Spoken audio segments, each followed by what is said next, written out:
Il y a 3 secondes, je vous ai parlé du garrot d'Islande qui est venu en Amérique.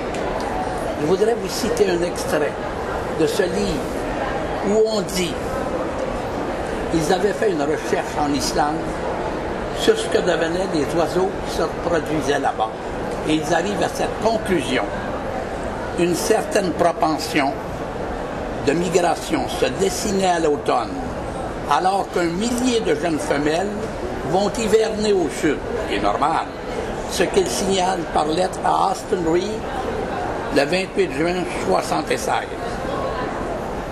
Et ici, je céderai la parole à mon ami Austin, qui t'a reçu à cette époque, toi, une lettre de Garde d'Arson. Oui, effectivement. Oui, il se questionnait sur la destination de ces oiseaux-là qui quittaient l'Islande au cours de l'hiver. Il ne savait pas où ils allaient. Il ne s'enregistrait pas des oiseaux nulle part en Europe qui pourraient expliquer cette migration-là.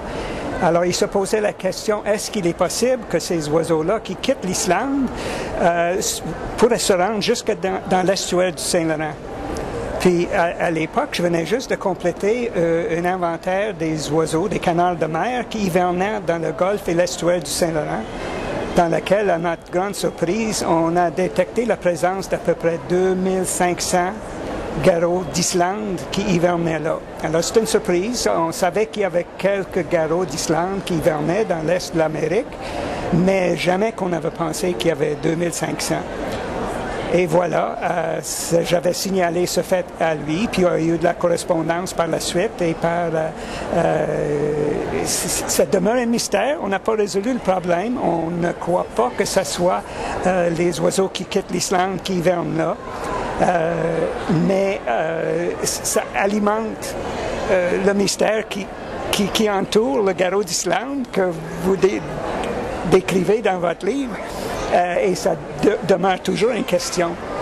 Mais toi, tu as encore cette lettre-là. Bien sûr, bien sûr. Et il est venu te voir, Garde d'Arson, oui, à l'époque. Il est venu. En 79? 78, 79.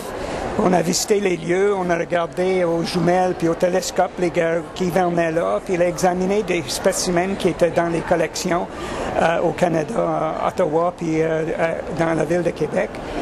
Et il concluait que c'était probablement pas les oiseaux d'Islande qui venaient hiverner dans l'estuaire du Saint-Laurent. Alors, la question est devenue, où se niche ce groupe de canards-là? Ça doit être une autre population de garrots d'Islande qui niche ailleurs qu'en Islande ou sur le côté du Pacifique en Amérique du Nord. Et c'est par la suite que d'autres études faites par mes anciens collègues là, qui ont démontré qu'il y avait effectivement une population de garrots d'Islande qui niche à l'intérieur des terres sur la côte nord, dans le secteur de Charlevoix. En 1978, 1979, quand tu faisais ton rapport avec Dubé, Bourget, qui habitait dans l'estuaire. Oui, oui. C'est ma réponse. Merci beaucoup, messieurs. Ah, la poignée de main. Merci.